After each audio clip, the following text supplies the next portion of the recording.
નમસ્કાર મિત્રો. બદલાતી સિઝનમાં ઘણા બધા લોકોને છાતીમાં અને ગળામાં કફ જામી જવાની તકલીફ થઈ જતી હોય છે.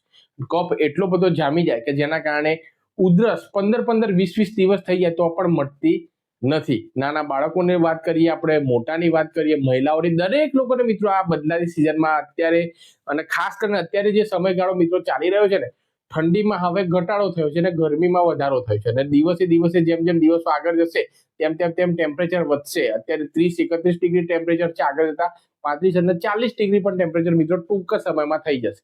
હવે આ સિઝન સડનલી જે અત્યારે બદલાઈ રહી છે ને, એમાં ઘણા બધા લોકોને મિત્રો આ કફની તકલીફ થતી હોય છે. તો એના માટે આપણે શું કરવું? એક બેસ્ટ હોમ રેમેડી તમને મિત્રો બતાવું છું કે આ એક ડ્રિંક છે સાહેબ. એ ડ્રિંક તમારે બનાવવાનું છે અને તમને સમય મળે તો દિવસમાં 2 દિવસ તમારે રેગ્યુલર પીવાનું છે.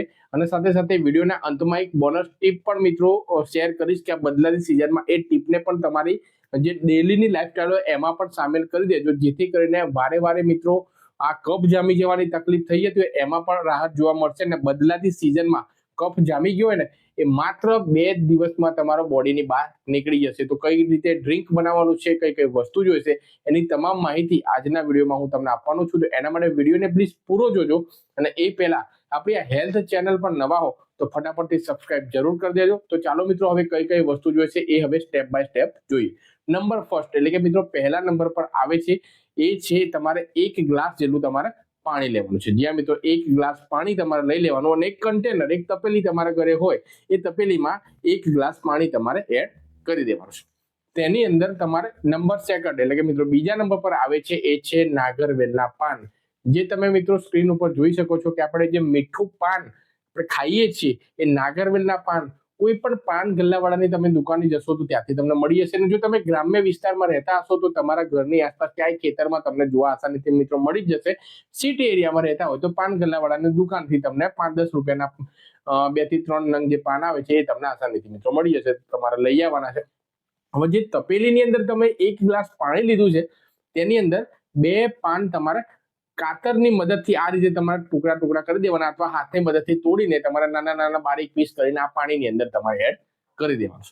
હવે આ પાણીમાં 1 ચમચીનો ચોથો ભાગ ટર્મરિક એટલે કે હળદર એડ કરવાની છે. મિત્રો અત્યારે શિયાળો વિદાય લેવાને આરે છે તો તમને લીલી હળદર છે એ પણ માર્કેટમાં મળી જશે. તો તમારે અડધી ઇંચ જેટલું, જો તમારે પાવડર વાળી હળદર તમારે 1 ચમચીનો ચોથો ભાગ ના એડ કરવી હોય તો લીલી હળદર જો તમે વાપરતા હોય અડધી ઇંચ લીલી હળદર તમારે લેવાની, વાટીને પણ તમે એડ કરી શકો છો. કોઈ પણ તમારે પાવડર પણ એડ કરશો તો બી વાંધો નથી, લીલી હળદર એડ કરશો તો પણ કઈ વાંધો નથી. ત્યારબાદ મિત્રો ત્રીજા નંબર પર આવે છે એ છે જિંજર એટલે કે આદુ.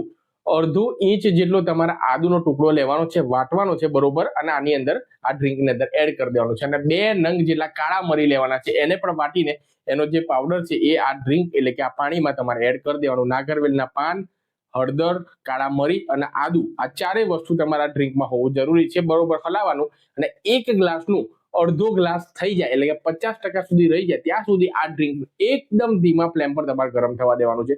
50% જેવું સાહેબ ડ્રિંક રહી જાય ત્યારબાદ તમારે ગેસ બંધ કરી દેવાનું છે અને આ ડ્રિંકને તમારે ગાળી લેવાનું. હવે આ ડ્રિંક પીવા લાયક હોય, હું ફાડું ન શેકું, ત્યારબાદ તમારે એને કોઈ પણ સોફામાં, કોઈ પણ નિરાતે તમારી જગ્યાએ બેસી જવાનું અને ધીમે ધીમે ધીમે એટલે કે ઘૂંટડે ઘૂંટડે સિપ સિપ કરીને તમારે આને ડ્રિંકને તમારે ઉતારવાનું છે. જો બેસ્ટ રિઝલ્ટ જોઈતું હોય તો સવારે નરણા કોઠે તો એકવાર અચૂકથી પીજો. અને સમય જો તમારે સવારે ના સેટ થતો હોય તો કોઈ પણ તમારા નાસ્તો કરવાનો કેવો શેડ્યુલ હોય એના 1 કલાક પહેલા આ ડ્રિંકને તમારે પી લેવાનું છે. બસ દિવસમાં એટલીસ્ટ 1 વાર તો તમારે પીવાનું છે. અને બેસ્ટ રિઝલ્ટ મળશે ક્યારે કે જો તમે સવારે નરણા કોઠે પીશો તો. આ ડ્રિંકને તમે સવારે નરણા કોઠે પીવો અને 1 કલાક બાદ કોઈ પણ મોર્નિંગનો બ્રેકફાસ્ટ છે, નાસ્તો છે, એ તમે કરી શકો છો. અને શક્ય હોય તો રાત્રે સૂતા પહેલા પણ આ ડ્રિંક તમારે પી લેવાનું છે. 2 દિવસમાં 2 વાર, એવું 2 દિવસ સાહેબ આ ડ્રિંક પીવો છો ને તો તમારા છાતીમાં, ગળામાં કફ જામી ગયો હોય, નજીક જઈ તો ઘર ઘર કરીને અવાજ આવતો હોય ને, એ બધો બધો કફ જામી ગયો ને એમાં તમારે 2 થી 2 દિવસમાં કફ તમારો પાતળો થઈને બોડીની બહાર નીકળી જશે. આની સાથે સાથે મિત્રો તમારે એક બોનસ ટીપ પણ મિત્રો શેર કરવા માંગુ છું કે વિડીયોના સ્ટાર્ટિંગમાં મેં તમને કીધેલું હતું. તે બોનસ ટીપમાં મિત્રો એટલું જ કહીશ કે અત્યારે સિઝન મિત્રો બદલાઈ રહી છે. હવે પહેલા ઠંડી હતી, હવે ગરમી હવે ચાલુ થઈ ગઈ છે. ટેમ્પરેચર 32-33 ડિગ્રીની આજુબાજુ મિત્રો પહોંચી ગયું છે. હવે ગરમી, ઘણા લોકો મિત્રો ઠંડીમાંથી ગરમી સડનલી આવી ગઈ એટલે ઠંડા પાણીની પાછી ટેવ હોય, એ પણ ફ્રીજ વાળું ઠંડુ કોલ્ડ ડ્રિંક પીતા હોય તો મિત્રો આ સિઝન બદલાય છે એટલે ખાસ તમે ધ્યાન રાખજો કે બોડીનું અંદરનું તાપમાન ટેમ્પરેચર છે એ 37 ડિગ્રીની આજુબાજુ રહેતું હોય છે. એટલે કે તમે ફ્રીજના પાણીનું સેવન એવોઇડ કરજો, ઠંડા પીણા પીતા હોય એને એવોઇડ કરજો. એની જગ્યાએ હુંફાળું પીવાલાયક જે ગરમ પાણી હોય આરોનું પણ ડાયરેક્ટ પી શકો છો. અને બેસ્ટ છે માટલાનું પાણી. ફ્રીજના પાણીને એવોઇડ કરીને માટલાનું પાણી પીજો. ઠંડા પીણાનું સેવન ના કરતા, આઈસ્ક્રીમ ને બધી વસ્તુનું, કારણ કે સિઝન બદલાય છે અને સિઝન બદલાવાની સાથે ઘણા બધા લોકો મિત્રો આ તકલીફ થતી હોય છે, ઉધરસ ખાંસી. અને આ કફ છે એ જો તમારા બોડીની બહાર નહીં નીકળે તો ઘણા લોકોને મિત્રો કફ એટલો બધો જામી જાય છે જેના કારણે ઉધરસ થઈ જાય. અને ઉધરસ પાછી એટલી બધી દવાઓ કરે તો પણ મળતી નથી 15 દિવસ સુધી. તો મિત્રો આ ઉપાય કરો, એનાથી તમારો જે કફ છે એ આસાનીથી મિત્રો દૂર થઈ જશે. અને ટીપને પણ તમારી લાઈફસ્ટાઈલમાં જરૂર ફોલો કરી દેજો. જો તમને માહિતી પસંદ આવી હોય તો વિડીયોને જરૂરિયાત વાળા તમામ આપણા ભાઈઓ બહેનો સાથે શેર અચૂકથી કરી દેજો. નવા વિડીયોમાં નવી માહિતી સાથે મળીએ છીએ. ત્યાં સુધી આ વિડીયો જોવા માટે આપ સૌ લોકોનો ખૂબ ખૂબ આભાર. સ્વસ્થ રહો, મસ્ત રહો, તંદુરસ્ત રહો એવી જ મારી ભગવાનને પ્રાર્થના. થેન્ક યુ મિત્રો. જય Hind. Have a nice day.